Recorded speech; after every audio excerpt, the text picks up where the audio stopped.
Merci David et merci tout ça. Et on est effectivement en plein dans la question à la fois de la représentativité et en même temps, je dirais, de la fiabilité et du coût aussi de collecte de toutes ces informations. Alors, pourquoi est-ce que ça ne peut pas venir? Si, ça va venir. Mais voilà, donc je vous présente nos intervenants. Donc pour l'instant, il y en a un qui est un peu fantomatique, mais il ne devrait pas tarder quand même à arriver. Voilà. Alors Moustapha, à vous l'honneur. Donc Moustapha Smaïl, lui représente, il est, j'allais dire, la vérité du terrain, puisque en plus sa structure s'appelle précisément le terrain. Alain Tripier, qui va nous rejoindre. Alain, lui, il est économiste, statisticien et aussi responsable d'une structure. Alors, il est très très mauvaise langue, donc je vais vouloir en dire du mal pendant qu'il n'est pas là, sinon il ne va pas tarder à me taper. Mais disons que de mon côté, je suis compatriote avec lui depuis un certain temps, on ne dira pas plus que ça, voilà. Mais c'était mon deuxième job, quasiment commencé à bosser à l'époque dans un organisme qui était spécialisé justement sur les courants socioculturels et la prospective, et mon choix à moi était la prospective. Je venais du démarrage de l'univers des médias, et à l'époque j'étais doctorante, comme on dit maintenant, en matière de sociologie des communications, sur justement la consommation et la consommation des médias. Et je dois dire juste pour l'anecdote que quand j'ai ripé, venant de ce qu'était prospective et marketing, ensuite sur les RH et l'univers RH, et des études qui étaient faites de ce type-là, je dirais que un peu mes interrogations c'était justement là-dessus, c'était sur à la fois la qualité des échantillonnages et de qui on pouvait interviewer, et en même temps de la représentativité aussi des méthodes, et particulièrement des méthodes quanti. Moi je venais plutôt du qualitatif, et j'ai eu un certain nombre d'interrogations là-dessus.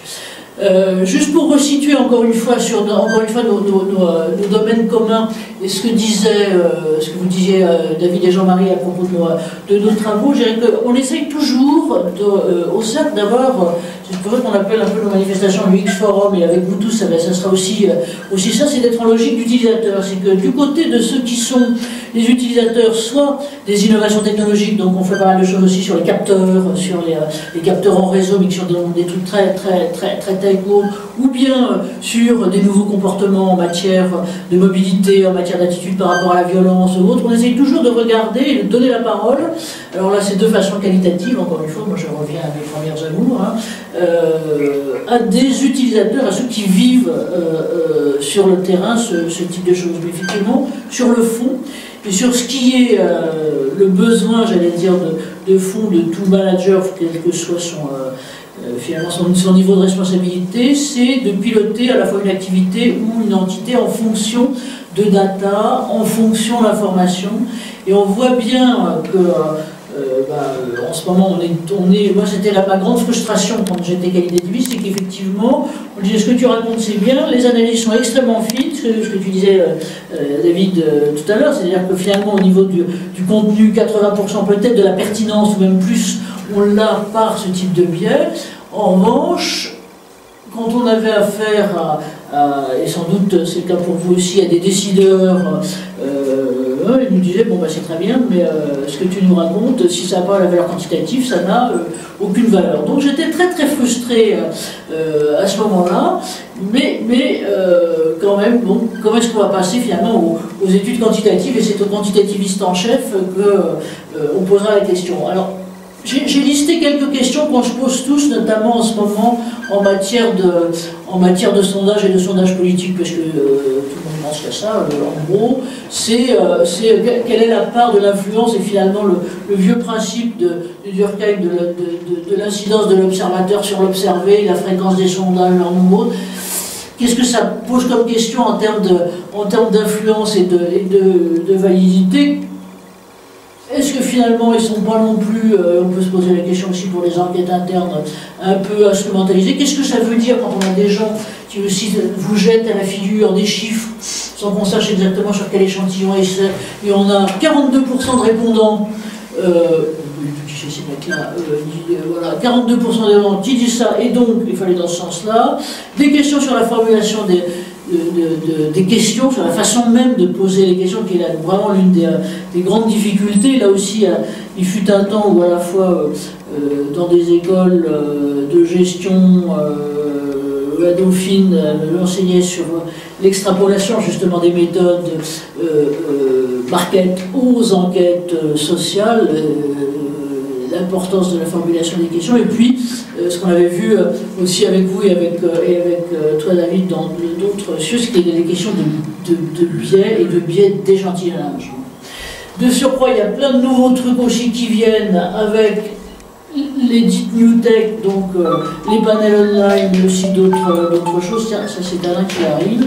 Allô. Et donc la question de fond qui est fiabilité d'information. C'est la porte, elle n'est pas fermée, j'arrive. Puisque derrière c'est quand même une décision qui doit être prise, que ce soit une décision micro des lecteurs micro qu'on est chacun, ou une décision managériale, qu'en est-il? Juste pour vous rappeler, alors Alain arrive juste à temps de ce côté-là. Alors ça fleurit, ce genre de truc que vous voyez là sur votre écran dans la fabrique opaque des sondages.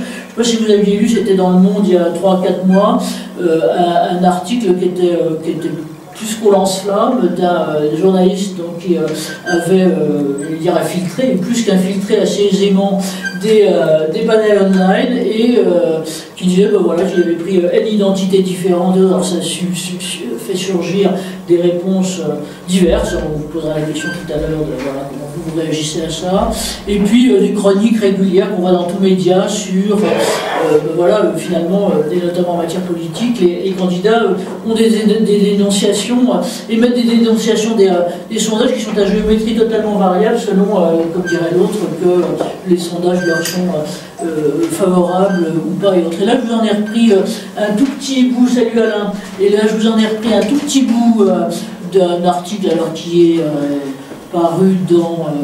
pardon, je le répète parce que c'était marrant, c'était la façon dont Gérard Longuet appelait le Figaro à l'époque, et qui était le bulletin paroissial du gouvernement. Et bon, alors, je ne sais pas si ça continue ou pas, mais là, donc là, c'est encore une fois un commentaire d'un journaliste là-dessus et sur globalement ce qu'il en est. Alors voilà, ce que je vous propose comme mode d'emploi, et maintenant que Alain est arrivé, ben voilà, il va falloir... Désolé. Tu vas pouvoir, non mais c'est très bien. C'est que peut-être, alors on va avoir une conversation, je dirais plutôt à bâton rompu, on s'est plutôt fixé des enveloppes de temps par rapport à notre temps global, et on va peut-être commencer par le morceau, je parle pas de toi là, par le morceau qui est, en ce moment qui occupe tous les esprits, encore que tu occupes tous nos esprits, et qui sont les politiques. Donc les sondages politiques, et puis ce qui est trait à l'opinion publique. Je vous proposerai ensuite, David, tu me dis si tu es OK, et puis de toutes les façons, un plan, comme dirait l'autre, c'est fait pour être annoncé, mais pas forcément pour être suivi. Il y a juste l'heure qu'on est obligé de suivre.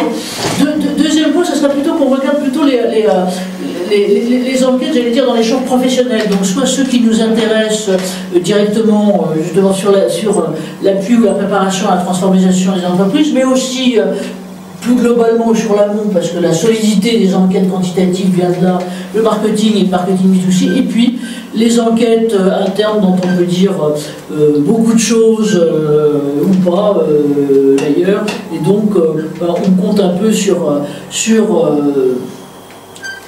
vos langues, pas forcément de vipères, mais déliées exactement globalement sur tout ça.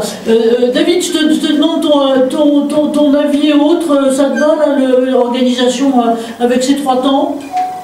Ton organisation est parfaite comme toujours. Voilà. Oh, ça c'est viande de vipère, hein. Attention, qu'est-ce que ça présente? Les cheveux, pas du tout. Merci David. Mais je te laisse confiance pour animer ça. Merci. Merci David. Alors, bon.